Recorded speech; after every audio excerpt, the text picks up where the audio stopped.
प्रिय विद्यार्थियों, माध्यमिक शिक्षा विभाग उत्तर प्रदेश की ऑनलाइन कक्षा में आप सभी का स्वागत है। मैं डॉक्टर लालजी यादव प्रयागराज के प्रतिष्ठित कर्नलगंज इंटर कॉलेज में रसायन विज्ञान पढ़ाता हूं। बच्चों, आज मैं आपको कक्षा 12 रसायन विज्ञान के अध्याय 3 जिसका नाम वैद्युत रसायन है का डिस्कशन करूंगा। इस अध्याय के व्याख्यान 1 में हमने आपको इस अध्याय का परिचय इलेक्ट्रोड विभव, मानक इलेक्ट्रोड विभव तथा सेल विभव की चर्चा की थी। विद्यार्थियों, आज इस अध्याय का दूसरा व्याख्यान है। इस दूसरे व्याख्यान में हमारे चर्चा के बिंदु होंगे मानक हाइड्रोजन इलेक्ट्रोड, एकल इलेक्ट्रोड के इलेक्ट्रोड विभव का मापन, वैद्युत रासायनिक श्रेणी तथा वैद्युत रासायनिक श्रेणी के अनुप्रयोग। तो आइए देखते हैं मानक हाइड्रोजन इलेक्ट्रोड। मानक हाइड्रोजन इलेक्ट्रोड वास्तव में एकल इलेक्ट्रोड है। अब देखते हैं कि इस मानक हाइड्रोजन इलेक्ट्रोड की संरचना क्या है। इस इलेक्ट्रोड में आप देखें तो प्लेटिनम धातु की छड़ जिस पर प्लेटिनम ब्लैक की परत चढ़ी होती है, 1 मोलर हाइड्रोजन आयन सांद्रता के विलयन में उपस्थित होती है। ये विलयन की सांद्रता या ये जो विलयन है 1 मोलर हाइड्रोजन आयन सांद्रता का विलयन है और जो प्लेटिनम की छड़ है इसमें डूबी हुई है। इस छड़ के चारों ओर एक वायुमंडल दाब तथा 25 डिग्री सेल्सियस ताप पर शुद्ध और शुष्क हाइड्रोजन गैस प्रवाहित करते हैं।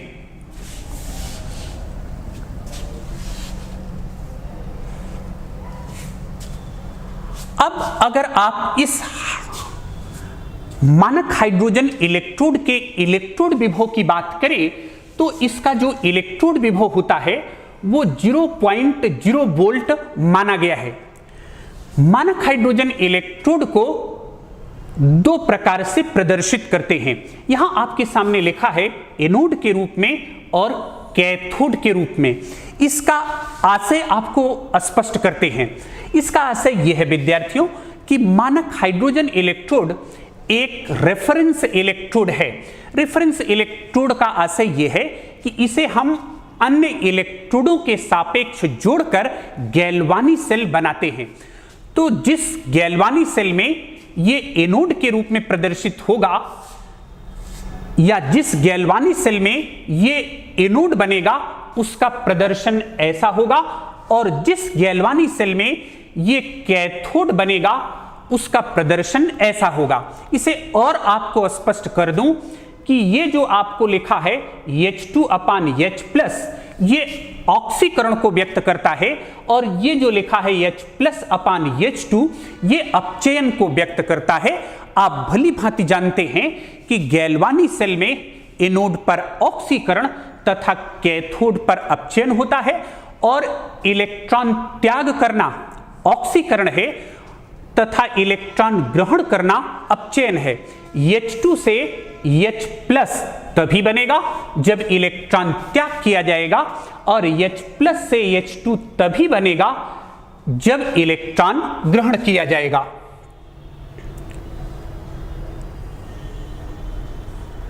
यह बात आपको बता दिया कि जो सिंगल इलेक्ट्रोड हैं, अगर उनका इलेक्ट्रोड विभव निकालना हो तो उसमें हम सहायता लेते हैं मानक हाइड्रोजन इलेक्ट्रोड की।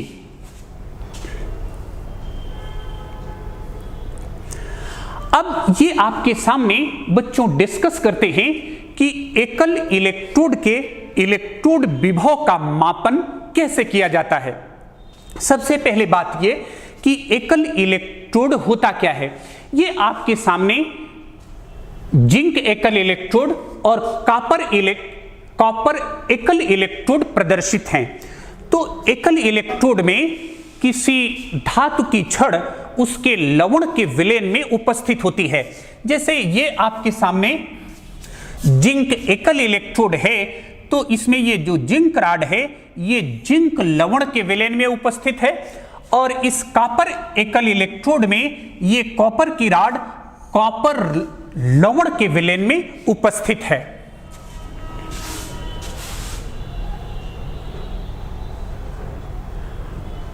अब इसका इलेक्ट्रोड विभव कैसे मापा जाए? एक प्रश्न आपके मन में विद्यार्थियों आता है कि अगर हम किसी एकल इलेक्ट्रोड का इलेक्ट्रोड विभव मापना चाहें, जैसे जिंक एकल इलेक्ट्रोड का इलेक्ट्रोड विभव मापना चाहें, तो यहां हम वोल्टमीटर लगा दें और जो रीडिंग आ जाएगी वही इस जिंक एकल इलेक्ट्रोड का इलेक्ट्रोड विभव होगा।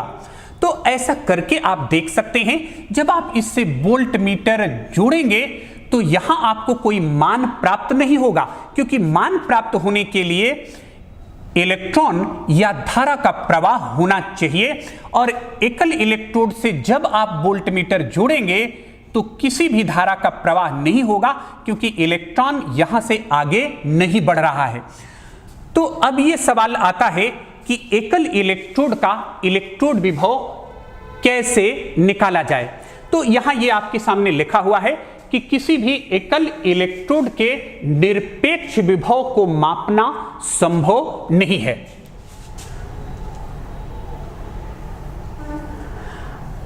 अब इसमें देखें, जैसे पीछे हमने डैनियल सेल पढ़ा था, तो डैनियल सेल में हम क्या करते थे कि दो एकल इलेक्ट्रोडों को परस्पर जोड़ करके गैल्वानी सेल बनाते थे। जैसे ये डैनियल सेल में जिंक अर्ध सेल और कॉपर अर्ध सेल हैं, इनके विलेन एक दूसरे से लवण सेतु के द्वारा जुड़े हैं और ये इलेक्ट्रोड इनके वोल्टमीटर से जुड़े हैं। तो जो यहां विभव प्राप्त होता है वो किसी एकल इलेक्ट्रोड का नहीं है, वो वास्तव में इस डैनियल सेल का है। लेकिन हमारे सामने समस्या क्या है विद्यार्थियों, कि हम एकल इलेक्ट्रोड का इलेक्ट्रोड विभव मापना चाहते हैं, और वो कैसे मापें। हमारे सामने अभी एक आया कि इसमें हम मानक हाइड्रोजन इलेक्ट्रोड की सहायता ले सकते हैं। तो करना आपको यही है कि जिस भी आप एकल इलेक्ट्रोड का इलेक्ट्रोड विभव मापना चाहते हैं उसे मानक हाइड्रोजन इलेक्ट्रोड से जोड़ करके गैल्वानी सेल बनाइए। जैसे आप जिंक अर्ध सेल या जिंक एकल इलेक्ट्रोड का इलेक्ट्रोड विभव मापना चाहते हैं, तो इस जिंक अर्ध सेल को मानक हाइड्रोजन इलेक्ट्रोड से जोड़कर गैल्वानी सेल बनाना होगा। इस फिगर में आपको दिख रहा है कि ये आपका जिंक अर्ध सेल है और ये आपका मानक हाइड्रोजन इलेक्ट्रोड है। इन दोनों से गैल्वानी सेल बनाया गया है, जिसमें जिंक अर्ध सेल एनोड का और मानक हाइड्रोजन इलेक्ट्रोड कैथोड का कार्य कर रहा है। अब यह भी सवाल आता है कि जब हम मानक हाइड्रोजन इलेक्ट्रोड को किसी अर्ध सेल से जोड़ते हैं तो कौन सा गैल्वानी सेल का एनोड बनेगा और कौन इलेक्ट्रोड गैल्वानी सेल का कैथोड बनेगा। उसकी व्याख्या यह है विद्यार्थियों कि अभी आप विद्युत रासायनिक श्रेणी पढ़ेंगे और विद्युत रासायनिक श्रेणी में आप देखेंगे कि जो जिंक धातु है उसका स्थान हाइड्रोजन के ऊपर है, अर्थात जिंक धातु की सक्रियता हाइड्रोजन से अधिक है। तो अगर आप मानक हाइड्रोजन इलेक्ट्रोड को जोड़कर गैल्वानी सेल बनाना चाहते हैं तो क्या होगा कि जो अधिक सक्रिय धातु होगी वो एनोड बनाएगी और हाइड्रोजन उसका कैथोड बनेगा। अगर कोई हाइड्रोजन से कम सक्रिय धातु है, जैसे यहां भी एक गैल्वानी सेल बनी है, इसमें कॉपर कैथोड है और मानक हाइड्रोजन इलेक्ट्रोड एनोड है, उसका उत्तर विद्यार्थियों यही है कि जो कॉपर है उसकी सक्रियता हाइड्रोजन से कम है। इसीलिए जब हम कॉपर अर्ध सेल और मानक हाइड्रोजन इलेक्ट्रोड को जोड़ करके गैल्वानी सेल बनाते हैं तो इस गैल्वानी सेल में जो मानक हाइड्रोजन इलेक्ट्रोड है वो एनोड का काम करता है और जो ये कॉपर है वो कैथोड का कार्य करता है। अब देखिए, जैसे हमने जिंक अर्ध सेल को लिया और उसे मानक हाइड्रोजन इलेक्ट्रोड से जोड़ा, तो यहां देखिए जो वोल्टमीटर में रीडिंग आ रही है इसकी वैल्यू है 0.76 वोल्ट। ये वास्तव में विद्यार्थियों ये इस गैल्वानी सेल का सेल विभव है। तब आप प्रश्न करेंगे कि जब ये गैल्वानी सेल का सेल विभव है तो जिंक अर्ध सेल का सेल विभव क्या होगा, उसे आप स्पष्टता से समझें। किसी गैल्वानी सेल के मानक सेल विभव के लिए यह सूत्र प्रयुक्त होता है, E naught cell equal to E naught cathode minus E naught anode. इस सूत्र में आपको बच्चों देखना है कि कैथोड और एनोड दोनों के मानक अपचयन इलेक्ट्रोड विभव को प्रयुक्त करना है।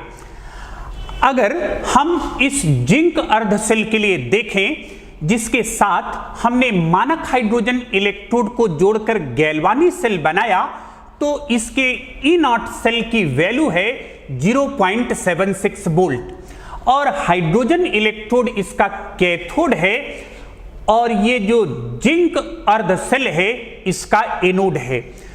तो आप जानते हैं, अभी आपने सीखा कि जो मानक हाइड्रोजन इलेक्ट्रोड है उसका इलेक्ट्रोड पोटेंशियल 0.0 वोल्ट है। तो इस फार्मूले से आप देखें तो यहां आपको मिलता है E naught Zn2 plus upon Zn this equal to minus 0.76 volt. तो ये माइनस 0.76 वोल्ट क्या है विद्यार्थियों, ये जिंक अर्ध सेल का मानक अपचयन इलेक्ट्रोड विभव है। अगर आप इसके मानक ऑक्सीकरण इलेक्ट्रोड विभव की बात करें तो उसका जो आंकिक मान है वो 0.76 वोल्ट रहेगा, लेकिन उसका चिन्ह बदल जाएगा, अब वो हो जाएगा प्लस 0.76 वोल्ट। अब इसी तरह से अगर हम कॉपर अर्ध सेल की बात करें तो कॉपर अर्ध सेल में आप देख सकते हैं कि यहां हमने मानक हाइड्रोजन इलेक्ट्रोड को कॉपर अर्ध सेल से जोड़ करके गैल्वानी सेल बनाया है। तो इसका जो इलेक्ट्रोड विभव आता है, यहां वोल्ट मीटर में जो रीडिंग आती है उसकी वैल्यू है 0.34 वोल्ट। तो इस तरह से आप किसी भी एकल इलेक्ट्रोड या अर्ध सेल का इलेक्ट्रोड विभव निकालना चाहते हैं तो उसे मानक हाइड्रोजन इलेक्ट्रोड से जोड़कर गैल्वानी सेल बनाइए। जो गैल्वानी सेल का सेल विभव होगा वो वास्तव में एकल इलेक्ट्रोड का इलेक्ट्रोड विभव होगा। अब जितनी भी धातुएं हैं, अगर उनके मानक इलेक्ट्रोड विभवों को हम एक क्रम से रख दें तो हमको एक श्रेणी प्राप्त हो जाती है और उस श्रेणी को हम नाम देते हैं विद्युत रासायनिक श्रेणी, इलेक्ट्रोकेमिकल सीरीज।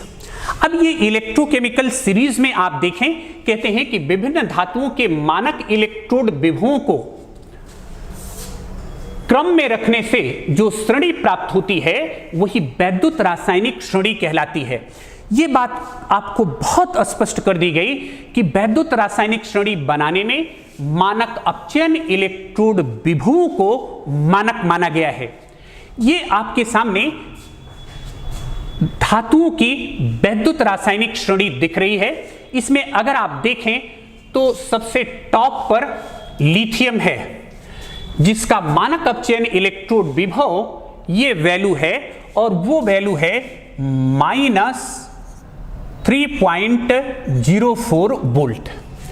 अब वहां से आप नीचे की ओर आए और हाइड्रोजन पर आए तो हाइड्रोजन के जो मानक अपचयन इलेक्ट्रोड विभव की वैल्यू है जिसे आप सीख चुके हैं कि ये 0.0 वोल्ट होती है।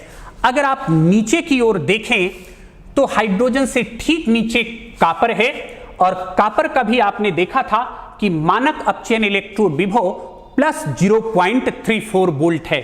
अगर आप सबसे नीचे देखें तो सबसे नीचे गोल्ड है और उसका मानक अपचयन इलेक्ट्रोड विभव प्लस 1.50 वोल्ट है। अब अगर आप पूरी विद्युत रासायनिक श्रेणी को देखें तो विद्युत रासायनिक श्रेणी में जिस धातु का स्थान जितना ऊपर है उसका इलेक्ट्रोड विभव या मानक अपचयन इलेक्ट्रोड विभव उतना ही अधिक ऋणात्मक है।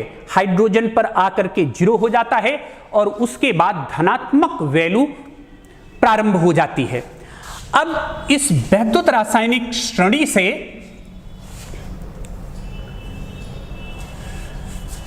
हम कुछ निष्कर्ष ज्ञात करते हैं और वही इसके मुख्य लक्षण हैं और ये मुख्य लक्षण आपके सामने लिखे गए हैं। पहला अपचायक क्षमता, दूसरा धन विद्युतीय लक्षण, तीसरा सक्रियता या क्रियाशीलता और चौथा जो है वो है ऑक्सीकारक क्षमता। यहां ये आपको एरो से दिखाई दे रहा है, ये टॉप टू बॉटम, ऊपर से नीचे, और यहां भी एक एरो एक के लिए लिखा है ऑक्सीकारक क्षमता के लिए। हम आपको इसका आशय स्पष्ट करते हैं कि इसका मीनिंग क्या है।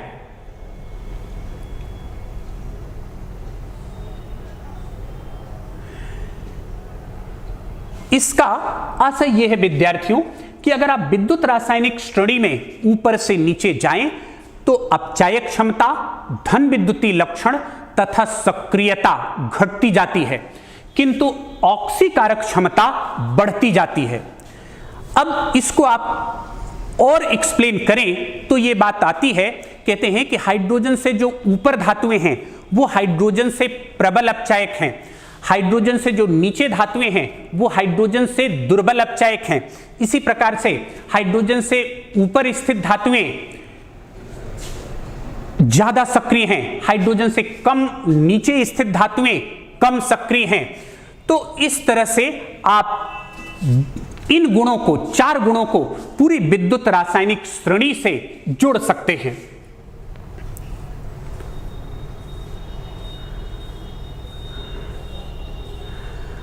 अब हम देखेंगे कि इस वैद्युत रासायनिक श्रेणी के अनुप्रयोग क्या हैं। अगर वैद्युत रासायनिक श्रेणी के आपसे अनुप्रयोग की चर्चा करें तो पहला अनुप्रयोग आपको दिख रहा है और वो अनुप्रयोग है विद्यार्थियों तुलनात्मक अध्ययन में। तो तुलनात्मक अध्ययन का क्या आशय है या कंपैरेटिव स्टडी का क्या मीनिंग है। कंपैरेटिव स्टडी का आशय यह है विद्यार्थियों कि जैसे आप 4 गुणों को देख रहे थे, अपचायक क्षमता, धन विद्युतीय लक्षण, सक्रियता तथा ऑक्सीकारक क्षमता, इनकी अगर कंपैरेटिव स्टडी करनी हो तो हम वैद्युत रासायनिक श्रेणी का उपयोग करते हैं। इसे मैं आपको एक उदाहरण से स्पष्ट करता हूं। आप इस उदाहरण को देखें कि नीचे दिए गए मानक इलेक्ट्रोड विभवों के आधार पर धातुओं को उनकी बढ़ती हुई अपचायक क्षमता के क्रम में व्यवस्थित कीजिए। तो ये आपको इनको बढ़ती हुई अपचायक क्षमता के क्रम में व्यवस्थित करना है। बढ़ती हुई अपचायक क्षमता का क्रम हम देखेंगे, लेकिन आइए देखते हैं कि अपचायक क्षमता कैसे परिवर्तित होती है। उसका उत्तर यह है विद्यार्थियों कि अगर आप इनमें देखें तो ये पोटेशियम है, ये सिल्वर है, ये मैग्नीशियम है और ये क्रोमियम है। अगर आप इन चारों में तुलना करें तो इन चारों में सबसे ज्यादा ऋणात्मक किसका है? पोटेशियम का, उसके बाद मैग्नीशियम का, उसके बाद क्रोमियम का और सबसे लास्ट में क्या आता है? सिल्वर। तो यहां आपको यह बात स्पष्ट हो जानी चाहिए कि सबसे ज्यादा अपचायक क्षमता किसकी होगी? पोटेशियम की, उसके बाद मैग्नीशियम की, फिर किसकी होगी? क्रोमियम की, और फिर क्या होगी? सिल्वर की। तो ये जो अपचायक क्षमता का क्रम आपको दिया गया है, ये अपचायक क्षमता का घटता क्रम है। सबसे ज्यादा पोटेशियम, उसके बाद मैग्नीशियम, फिर क्रोमियम और फिर क्या? सिल्वर। अगर इसी को बढ़ते हुए क्रम में आप लिखें तो आप कैसे लिख सकते हैं? लिख सकते हैं Ag less than Cr is less than Mg is less than K।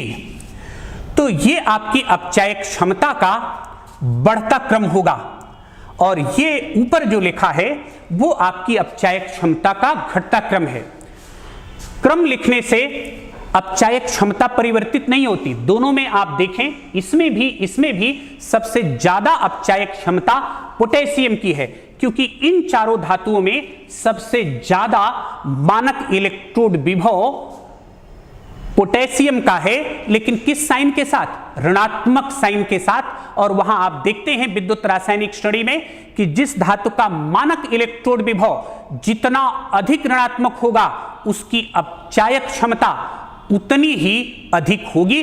तो इसी के आधार पर आप अन्य गुणों जैसे धन विद्युतीय लक्षण, सक्रियता और ऑक्सीकारक क्षमता को और अच्छे से समझ सकते हैं और इसी प्रश्न के आधार पर अन्य प्रश्नों को भी सॉल्व कर सकते हैं।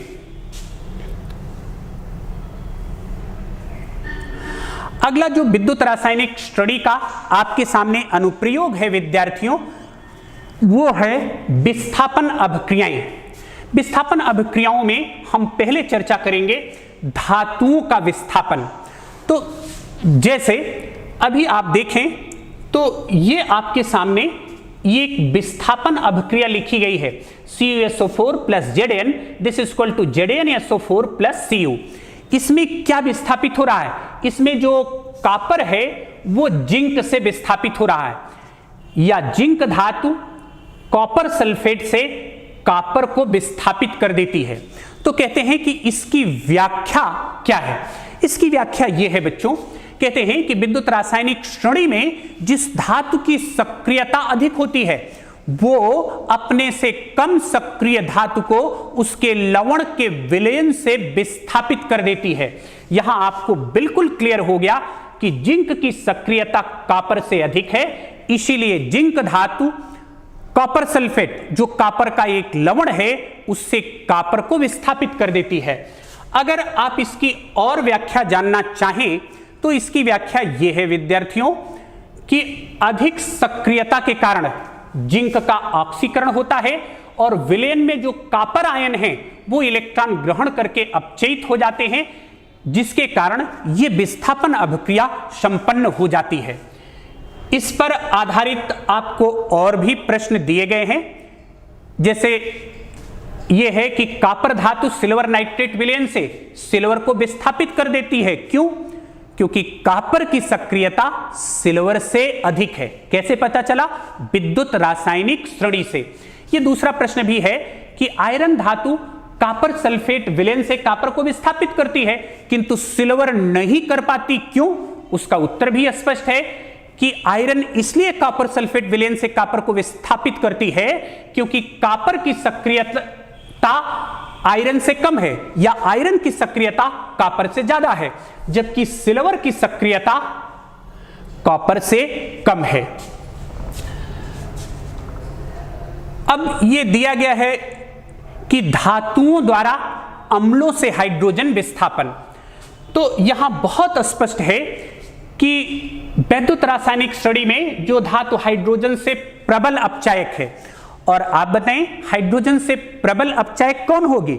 उत्तर बहुत स्पष्ट है कि जिसका स्थान विद्युत रासायनिक श्रेणी में हाइड्रोजन से ऊपर होगा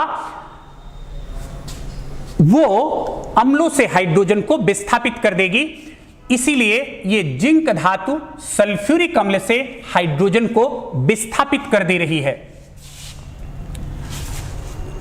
अब इसमें देखें विद्यार्थियों कि धातुओं द्वारा जल से हाइड्रोजन का विस्थापन।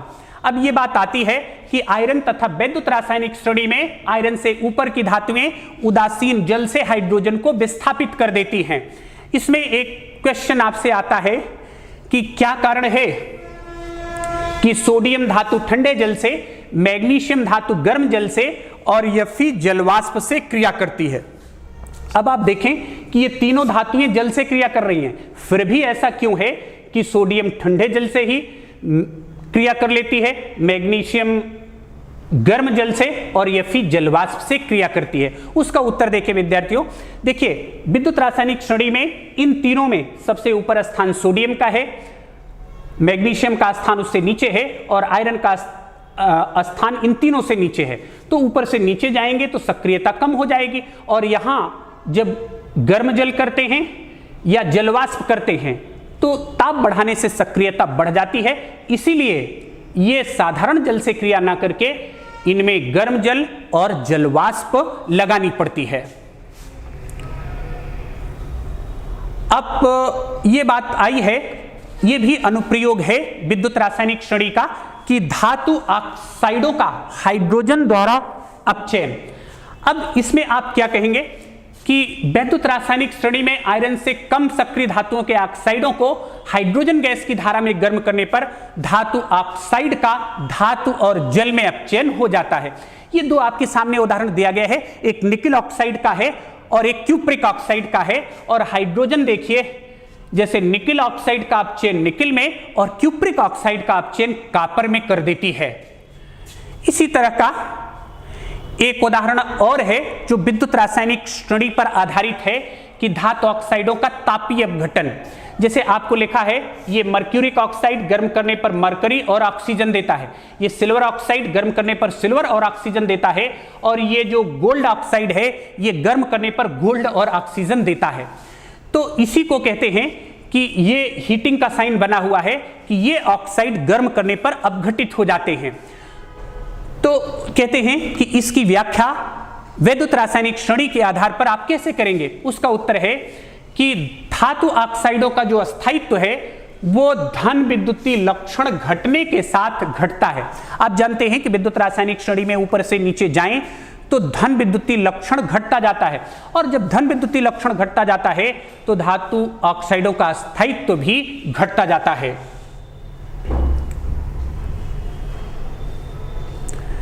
अब ये आपके सामने है विद्यार्थियों, और वो है हैलोजन की ऑक्सीकारक क्षमता।